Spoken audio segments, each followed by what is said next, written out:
The Valkyrie warship's interrogation room was intended to evoke fear. The walls pulsed the area was filled with bioluminescent veins that gave off an unsettling, changing glow, and the air itself appeared to vibrate at subsonic frequencies, designed to throw off the brain pathways of most sensitive creatures. However, the guy in front of her sat peacefully, his restraints appearing more like a formality than a necessity. Ambassador Naral Lith, envoy of the Galactic Concord, had seen hardened warriors of a dozen species break down within minutes of entering this room. As other inmates shouted from nearby cells, Professor Daniel Chen, Earth's leading xenobiologist, was apprehended during the Valkyrie raid on Research Station Epsilon. He merely watched his surroundings with clinical attention, noting that your cortisol levels are extremely constant. As she circled him, Nara observed that her translucent skin showed the movement of her circulatory system. The Valkyrie had selected her for this questioning specifically because her species, the Lumidians, were able to discern physiological reactions with remarkable accuracy, and since humans are not afraid. Chen grinned a little. But we feel dread rather strongly. Then, explain your calmness. Our scans show you comprehend the circumstances you're in. I know you've witnessed what the Valkyrie does to the inmates I have, so why aren't you scared? Human? Chen's eyes were too calculating and perceptive, so he cocked his head to watch her. What historical knowledge do you possess, Ambassador Life? Nara's slender fingers darted across a holographic screen. Numerous extinction-level catastrophes were avoided by your species. After discovering atomic energy, you developed space travel rather quickly, but your planet's dramatic climate changes make it a Class 9 death world. The scientific evidence demonstrates biological variety and high gravity. Chen agreed. But are you aware of our disagreements? Something in his voice caused Nar's circulatory system's fluid to gradually slow down. Thousands of conflicts sprang out until planetary unification was achieved.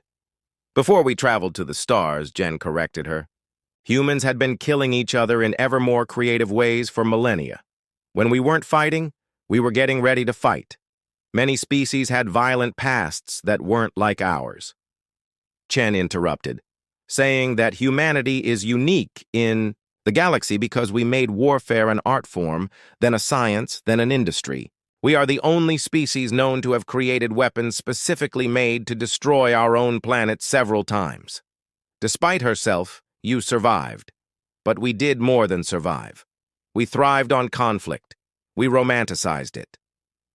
Chen leaned forward, acknowledging that the Valkyrie jammed all communications they tried, but you see, after centuries of trying to hide messages from each other, humans became very, very good at making sure signals get through. A distant rumble vibrated through the ship, and then another alarm. The monitoring systems would have been registering her fear response, but now, not his, because humans evolved as prey animals who decided to climb the food chain through sheer bloody-minded determination.